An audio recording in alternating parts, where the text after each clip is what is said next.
نتائج ہیں یہ تو بحیثیت مسلمان تو ہم یہ کہتے ہیں کہ یہ کلیتاً رب تعالیٰ کی رحمت کے صدقے ہی حاصل ہوتا ہے ہمیں.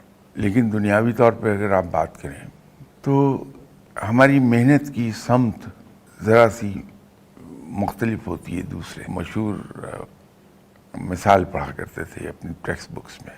کسی نے انگلینڈ میں انگریز عورت نے اس کا ٹی وی چلنا بند ہو گیا تو اس نے ٹیکنیشین بلایا تو اس نے آ کے دیکھا اور دیکھ کے اس کے بیک کور کے 4 اسکرو کھولے اور اسکرو ڈرائیور اندر ایک جگہ یوں ٹچ کر کے بند کر دیا اور کہنے لگا جی چلا لیجیے اس کو. چل پڑا تو چلنے لگا تو پیسوں کا اس نے کہا 50 پاؤنڈ دے دیں.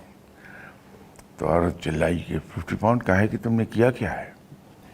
تو اس نے کہا کہ بی بی یہ اسکرو ڈرائیور ٹچ کرنے کے 50 پاؤنڈ نہیں ہیں, یہ اس علم کے ہیں کہ مجھے یہ پتا ہے کہ میں نے اسکرو ڈرائیور کہاں ٹچ کرنا ہے. یہ میرے نالج کے 50 پاؤنڈ ہیں. تو ہمارے پاس جو علم ہے اصل میں وہ ہمارے لیے کہ علم ہمیں صحیح اور غلط میں تمیز سکھاتا اور عقل ہمیں اچھوں میں سب سے زیادہ اچھے کی تمیز سکھاتا. ہم یہ چاہتے ہیں کہ اپنی زندگی میں کم محنت کے ساتھ زیادہ کامیابی حاصل کر لیں تو اپنے علم کو بڑھائیں.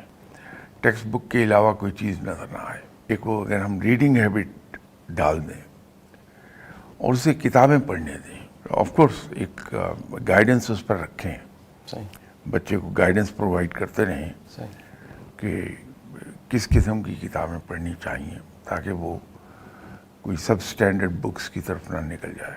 آپ دیکھیں گے کہ بچے کی قابلیت بے پناہ ہے بنسبت اس بچے کے جو ہر وقت ٹیکسٹ بک ہاتھ میں پکڑے ہوئے ہوتا ہے. یہ ہے کہ ہم اسے شام کے 2 گھنٹے آؤٹ ڈور گیم پہ ضرور کمٹ کریں.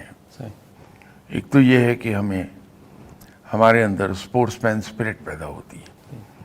ہم اپنی شکست کو بڑی خوش دلی سے قبول کرنا سیکھتے ہیں اور آئندہ کے لیے کوشش کرنا سیکھ جاتے ہیں. پھر ٹیم ورک جو ٹیم اسپرٹ ہے وہ پیدا ہوتی ہے.